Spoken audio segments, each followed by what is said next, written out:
Welcome everyone to the weekly webinar. We'll just, as usual, we'll just wait a moment or two to let everybody join in. As you're all aware, today's topic is going over tiles. It's actually part one of a two-part webinar. We'll be dealing with part two next week.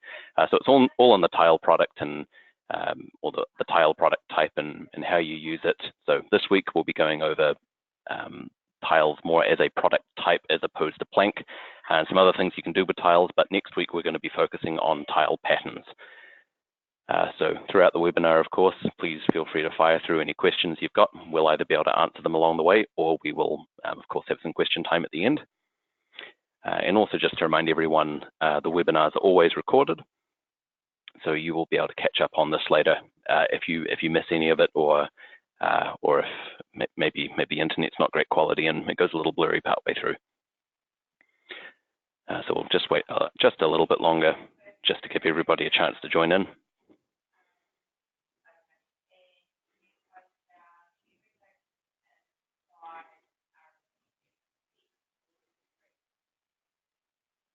All right, I think we're good, so I'm going to share my screen. Okay, so just to reiterate for the people who've joined in since, we're going to be going over tile products today. It's part one of a two-part webinar. We're going to be dealing with just the tile product today and how it differs from plank and some different ways you can work with it. But next week we will be working on tile patterns. I know that's quite a popular topic. So if you have a question about tile patterns, then just hold out till next week and you'll see all of that then. So the first thing I wanted to go over is a little bit of a popular confusion, and that is between what we would call tile products and what we would call plank products. All right, so if we go into the product list and take a look at the different categories, I mean, your categories might look a little bit different, but basically there are tile categories like laminate tile, and there are plank categories like laminate plank, and there's a lot of them. You get wood tile, wood plank, and there's tile and ceramic and so forth. The basic difference between tile and plank is quite important. So don't think about tiles and planks as a tile is, maybe something that's a little bit more square, and a plank is, a big long flat thing that we lay in maybe a kitchen. Think about tile and plank as how they're laid. So you can see here, for example, in the laminate tile category, I have something that is a rectangular shape, and it's 0.25 by 1 meter. And then I have a laminate plank that is to the same dimensions. All right, so there is a difference between the way these two categories are quantified. So if I come back to my drawing screen here, you can see that over here we have the plank product, and here we have the tile product. So notice how the plank product has been staggered, but it's staggered a little bit randomly. There's no exact rhyme or reason to where they're all placed. Hopefully the quality is good enough for you to see these little lines here showing where the planks are being positioned. So that is what as far as measure is concerned, that is what a plank product is. Whereas over here, we have the exact same shape, but it's been laid in a very rigid staggered grid. All right, so this may not be what you want. You may prefer this look. So when choosing how to enter the product into the product list, basically if you want it to be rigidly in a controllable grid, then put it in as a tile. If you would prefer it to be laid just however, however measure feels, then you would put it in as a plank. There are a couple more features that are unique to tiles that planks do not have. One of them is the ability to put tiles into tile patterns. I know this is something, once again, that we'll be going over more in depth next week, but with tile patterns like herringbone, for example, which is the more popular one, even though it might physically be a plank that you're placing into the herringbone pattern, you would need to create it as a tile for it to be used in that pattern. So that's one use case for making something a tile as opposed to a plank. But going back to the fact that this has been laid in a very rigid grid, if we come back into the product list again, and we go look at the laminate tile category, which is where that product is found, right over here we have a drop category as well. And if we go into drop and we say 1/2, or maybe let's say 1/4, just to make it interesting. If we then come back to the OK button and we take a look here, you'll see that it has now staggered it. So you can stagger tiles, but the basic difference here is that it's being staggered in a controlled manner. It's exactly 1/4 each time. So if you wanted something like a brick pattern and you wanted to achieve it quite quickly, then you might use a tile. Right? So just wanted to make the difference between planks and tile quite clear, because sometimes it can be a little bit of a point of confusion. Now there is kind of a third category of tile, and that is ceramic. So it's still a tile. It will still behave exactly as this kind of tile does, you know, with the drops and being laid in a grid. But ceramic is a little bit different because there are some extra things you can do with ceramic products that are kind of unique to ceramics as opposed to just a vinyl plank or something. So if we come back into the product list, all right, so we have a dedicated category for ceramic product. Now, something you'll notice that ceramic products have is they have a depth. You'll notice in the regular tile category, there's no depth anywhere. The reason there is a depth is because mainly it's to allow the support of grout. So there is also another setting over here for grout size. So you know how far apart are the tiles going to be placed. And the reason that's important is because you can create an add-on which will allow you to pick up on how far apart the tiles are being placed and how deep they are, and allow you to figure out how much grout you're going to need.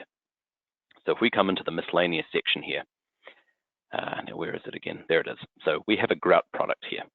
So I've just called it grout, and this is about the one 3-dimensional measuring unit and measure. You can tell it that you want it to have a cubic millimeter, or I think it might be centimeters. So it's basically a cubit unit of measurement. And then right over here with the calculation type for this product, if you come in here into the other section, you can say, I want it to pick up on the grout size or the grout quantity for whatever product I'm looking at. All right. And so with that in mind, if we come back to our product over here, which is a ceramic product, what you'll actually notice if I zoom in really far is this distance here, that's not just the division between one tile and another, that is the amount of grout being used. So that is precisely 1/2 a centimeter in this case. And if we right click on this product and we go into the add-on section, and we see that there is the grout product in there, and we go out of that. If we come into the worksheet to take a look at the product as well as the grout, we're going to see right over here that there is some grout being quantified, and I think I got the unit wrong there, so that's why it's a large number. But anyway, you can see that the grout does get quantified. You don't have to use that, of course. You can leave tile products with a 0 grout value. That will be absolutely fine. Don't worry about that. But aside from those main distinctions, ceramic products are basically the same as the tile product. They can be used in tile patterns as well. All right. The next thing I want to talk about is how we align tile products in rooms. So what we're looking at here is several rooms that are all using the same laminate plank from the first room. Now, as a lot of you are aware, when you place tile products in rooms, sometimes the grids don't align exactly as they're supposed to. So the way you can adjust where a tile product, or where the kind of the alignment grid, let's call it, where that's positioned in the room, is by coming, first of all, you want to click on the room in question. Then you would come up to the room tab, and right over here, this drop down here, normally it will say automatic when you first come into it. I was setting this up earlier, so I've already set it to something else. But basically, you come in here and you pick something like relative to room, and then you will get a cross here. And whenever you click, it will move the grid to match wherever you placed. So you probably want to make one click first to just kind of establish which part of the tile pattern is going to be aligning at that intersection point. But you can use this to position the tile pattern or the tile layout wherever you like. Maybe there's a particular edge you want it to start at. Some of the other options you have in here is to center the tile or center the grout line. Maybe that would be more popular in bathrooms, so you've got a couple of options in here. Another one I wanted to go over in here is, I mean, it's all well and good that we align this corridor, but ideally we would want these other rooms, even though they are separate rooms, we would want those rooms to be able to align to that corridor as well. So one thing we can do with that in mind is if we control click on all 3 of these rooms here, just up in here, we have an option right at the bottom called match room. So if we pick on that option, and you'll see the cursor changes, it's a little arrow pointing at a shape. And if I hover on this room, you'll see I get a blue outline, so this is the room that's in focus. I can click on that room, and you will see that those grids or those layouts moved immediately to match this area up here as if they flowed on. So they're still separate rooms. I could still move them away, but the grid is being unified. And kind of as a side note, that same grid aligning function that we went over there, you can use that with pattern carpets as well. Not that they're tiles, but they still have a pattern repeat, just as a bit of a side note there. Now, the other thing that I wanted to go over is with regard to how tiles are calculated in Measure. So let me dive quickly into File, and then we'll come down to the Measure Options section. So sometimes when we go through the setup, you know, when you're first getting Measure set up, and often we'll go through the different settings with you. Something that we'll point out is this section in here. So we're in Measure Options, and we've come into the Estimating section. All right, so there is an option here called Default Tile Calculation Method, and we either have Area or Tile Count. So to give you the basic rundown on the difference between those two, Area is a bit more of a crude calculation. Measure will take the area of the room, and it will divide that into the area of the tile and figure out how much tiles you need based on that. So that's a little bit more as if the tile was a liquid that could be, you know, bits of the tile could be repurposed anywhere in the room. And as such, it's not, it's less of a realistic calculation, because obviously you can't really do that with tile. You know, you might have little bits from the middle of the tile, but they obviously can't be repurposed elsewhere. So that's where tile count comes in. Tile count is where Measure will actually work through the entire room and figure out, you know, we can put a full tile here, and we can put maybe a half tile here, but then we could repurpose this other bit elsewhere. So tile count is a more realistic calculation. The trade-off with tile count is that it takes longer. And so you'll notice here also that it says that this is this area calculation, the one I first talked about, it is preferred for commercial use. So if you have giant areas of, let's say, carpet tiles, maybe you've got several of those. If you have to wait on Measure recalculating those every time you modify the room, that can take quite a while. And further to that, at that scale, having Measure give you a very, very precisely realistic tile calculation is probably not so important. You're likely going to have some wastage on top of that anyway. So that's why it says it's preferred for commercial use. But for just homes and maybe a bathroom or something like that, I would definitely recommend that you guys go with the tile count method. So what we would be setting up in here is the default calculation method. So every time you use a tile, what is it going to start off by doing? So my one is set to area at the moment. And we can see that because if I highlight these two rooms, for example, and I come up to the room area here, and I think I actually may have changed this since I made the file, but this drop down right here, this will let you control the calculation method that these rooms are using, or the variation of calculating tiles. And if we come in here, you'll see that we have those two options. We can either have it as an area calculation or as a tile count calculation. So you might have area set up as default, let's say, but you can still always, per case, come in here and say, no, I want it to be tile count. So if we set it to area, just to give you a bit of or something to compare here. So we have it set to area at the moment. And so if we go and look at the worksheet at the moment, we're going to see that we need 32.5 square meters worth of product. Now, there is some box quantities and things that are pulling that up to 35, but based purely on how much tile needs to go into the room, it is 32.5. Now, if we come back out of here and we highlight these rooms and we change them to be a tile count. Now, when we come up to the worksheet, we will see that there is now 36.25, so it's gone up. I mean, naturally it's gone up because it's a more realistic calculation, and in this case, that's even resulted in requiring another box or two. So it is definitely going to make a difference to your quantity. So do consider that when choosing how to calculate the tiles in the room. I mean, there's not really a right or wrong. It's more down to whatever will work for you. But now you know the difference between those two. Something else that's really cool that you can do with the tile count calculation method is looking at these two rooms. You might wonder, okay, well, which tiles are being used fully, and then which tiles are being used in halves, and maybe even are being reused elsewhere. We've highlighted a couple of times before in the other webinars, the Explorer view over here on the side, and this is quite useful for different ways of looking at the information. I'm going to come down to the product view in the Explorer window, and you'll see here, let me bring this out a little bit further, that we have our carpet tile product. Now, if I expand this, see how here how we have complete tiles, and see how when I click on that, it highlights where all the complete tiles are going. And then if I click down here, you'll see these are the incomplete tiles. So Measure does give you a distinction between those two. So this can just help you understand your project a little bit better. And further to that, if we expand the incomplete tile list and we click on tile 1. So tile 1 is being placed here, and it must be losing a little bit just off that edge. But interestingly, now it might be a little bit different today. Okay, there we go. So if I click on tile 53, for example, not that you'd really need to necessarily get right down into this level of detail, but just to show you, you can see that this tile in particular is being used across 3 places in the room. So I guess what this shows you is that Measure definitely is reusing the tile where it can. In some cases, of course, that's not always going to be possible. Now, just also to give you a bit of reassurance, Measure will not reuse bits of the tile that don't have factory edges. It will be reasonable with how it reuses them.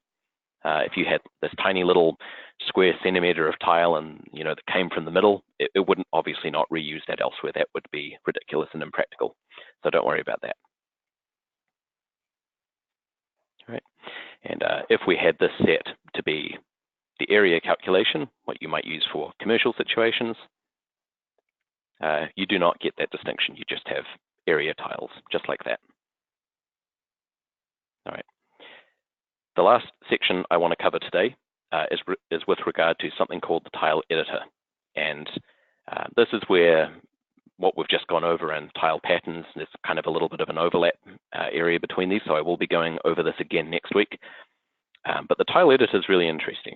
So we have a room here, a larger room, and we have just a single colored, a red ceramic product in here. In the room tab, we have this thing right here called the tile editor. And when we go into the tile editor, this allows us to take an existing tile layout and we can make adjustments or modifications to this. So you have this section up here, and think about this in terms of maybe painting. No, we also cancel to that.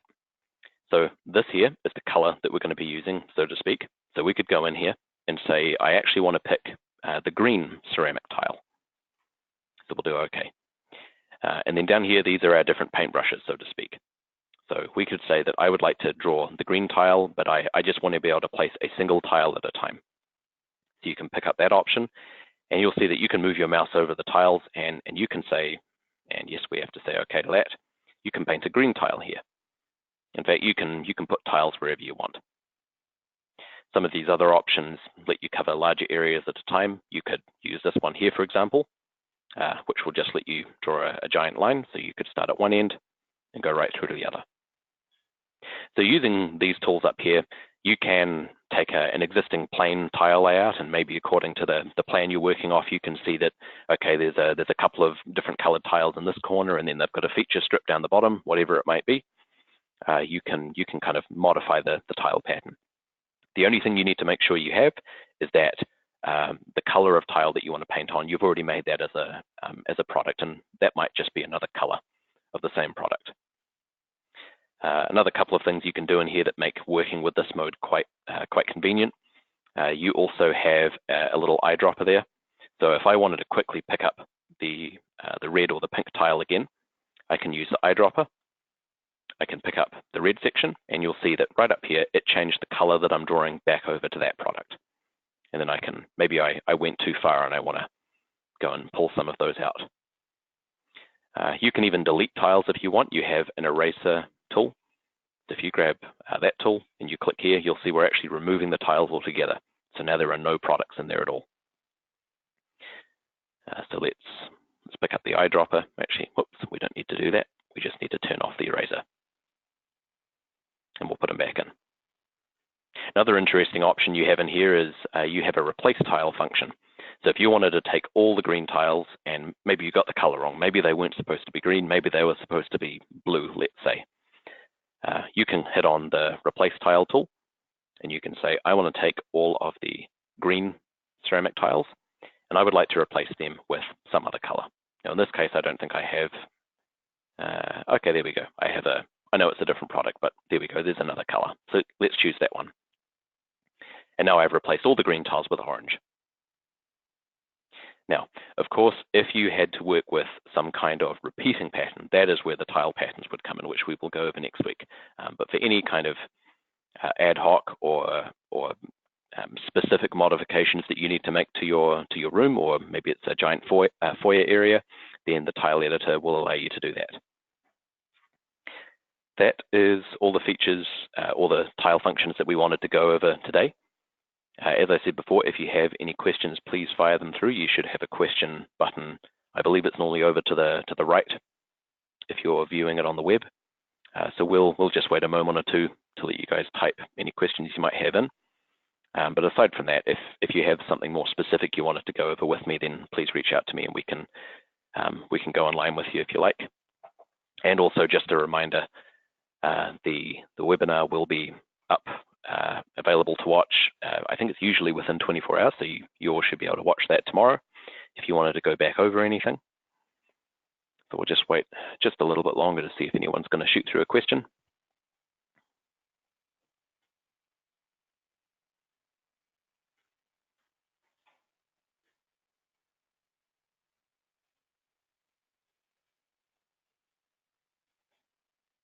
Okay, there are no questions coming through.